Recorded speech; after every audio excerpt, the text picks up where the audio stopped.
करमपुर बरसा गोठ मीर बगर खान बिजाणी में वॾी अॻुवाणी ॼातल शरपसंद पारां सिख पंथ जे इबादत लाइ ठहियल गुरुद्वारा साहिब में मज़हबी किताबनि जी बेरुमती ऐं चोरी वाक़े ख़िलाफ़ अॼु ॿिए ॾींहुं बि एहतजाज जारी रहियो। अॼु ॿिए ॾींहुं हिंदू पंचायत घोसपुर जे अॻुवाण मुखी सुरेश लाल चौधरी, रमेश कुमार, माई नानकी, माई गुल्ला, श्री कृष्ण महाराज ऐं ॿिनि माण्हुनि जी अॻुवाणी में गोठ मीर बगर खान बिजाणी में एहतजाज कयो वियो। इन मौक़े ते मुखी सुरेश लाल चयो त इहो इंतिहाई गैर इख़लाक़ी अमल आहे ऐं दुनिया जो को बि मज़हब ॿिए कंहिं मज़हब सां छेड़छाड़ जी इजाज़त नथो ॾिए, पर असांजे इलाइक़े में कुझु शरपसंद अहिड़ियूं कार्रवायूं करे मज़हबी तासब ऐं नफ़रत पखिड़ण जी साज़िश करे रहिया आहिनि जेका कामयाबु थियणु न ॾिबी। हुन एसएसपी कश्मीर खां मुतालबो कयो त वाक़े में मुलविस जाबदारनि खे तुर्त गिरफ़्तार करे अक़लियती बिरादरी में पखिड़ियल बेचैनी ख़तमु कई वञे। उन खां अॻु डीएसपी कंदकोट इंसार मिठियाणी वाक़े वारे हंधि पहुची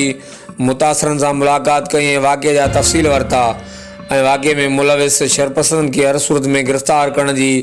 मुतासिरनि खे ख़ातिरी पिणु कराई। हर वक़्तु आगाहण लाइ ॾिसंदा रहो JTN वेब न्यूज़। करम लाइट बारा वठिया दे कोनी मारे गाड़ी हाणे पहिरों त साफ आयो हाणे वॾो पानी कोन हो जो पानी लिया हे अञा ताईं वीचारा घबरायल वो गाड़ी ढूंढता सर रात भी हाणे भी गाड़ी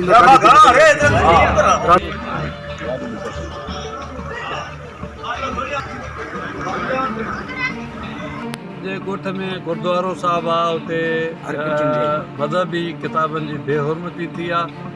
कल उन सिलसिले में असां घोसपुर हिंदू पंचायत जे तरफ़ां हिते आया आहियूं उन्हनि सां ॾुख बाही थियणु ऐं असां सरकार खां पुलिस एडमिनिस्ट्रेशन खां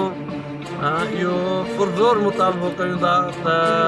असांजे जेके मज़हबी जॻहियूं आहिनि उन्हनि खे इंसाफ़ फ़राहम कयो वञे।